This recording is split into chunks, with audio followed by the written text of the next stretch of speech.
J'enseigne au cégep. J'enseigne la sociologie au cégep. La plupart du temps, ça se passe bien. Des fois, les élèves trouvent que je parle beaucoup pour dire des choses qui sont pas forcément pertinentes avec le sujet dont je veux parler, mais c'est juste que des fois, je me parle dans mon fil de pensée, puis je sais plus trop si je parle de la bonne affaire. Ton histoire. Ah oui, pardon. Pendant ma première année d'enseignement, j'allais des fois dans d'autres cours, dans d'autres programmes pour donner des mini-conférences sur des sujets précis. À un moment donné, parce qu'une personne était malade, on m'a demandé si je pouvais la remplacer à pied levé sur une mini-conférence sur un sujet différent de mon habitude, puis j'ai dit oui. Je devais parler pendant 45 minutes de phénoménologie. C'est un courant philosophique, la phénoménologie. Pas besoin de savoir c'est quoi, là.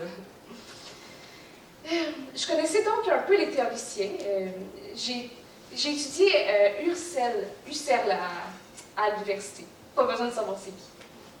Je connaissais donc un peu les théoriciens de la phénoménologie, mais on m'avait dit de garder ça très accessible. J'ai préparé ma conférence, j'ai fait un PowerPoint. Puis quand le cours a commencé, un élève a levé sa main. J'ai dit « oui ». Il a dit « vous avez écrit phénologie ».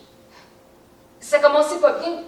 Ça devait être mon correcteur automatique parce que je sais bien que phénoménologie pour phénomène, c'est pas phénologie, qui est l'étude des phases de développement saisonnier des végétaux. Là, je suis bleu et rouge, mais c'est pas tout. Je parlais d'un philosophe qui s'appelle Merleau-Ponty, sauf que je connaissais pas son prénom. Personne nomme jamais le prénom de Merleau-Ponty. On dit Merleau-Ponty, pas son nom complet. Sur Internet, j'ai regardé bien vite et j'ai vu Georges. J'ai mis ça partout dans le PowerPoint. Puis comme je me sentais confiante d'avoir checké sur Internet, ben, je disais son nom complet à chaque fois, tu sais, pour avoir l'air de savoir de qui je parlais.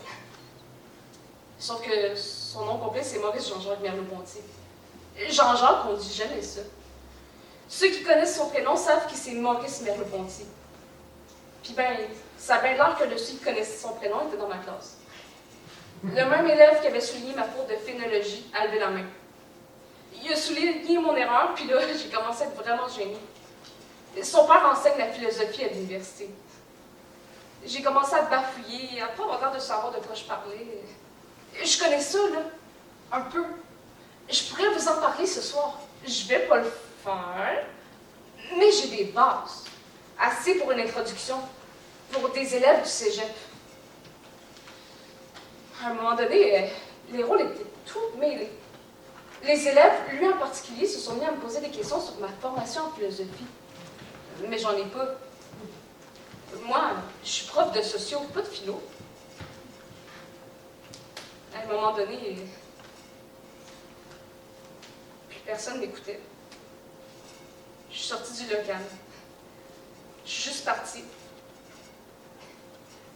J'ai plus jamais redonné de mini-conférence, même sur la socio, parce que j'ai trop peur de me tromper.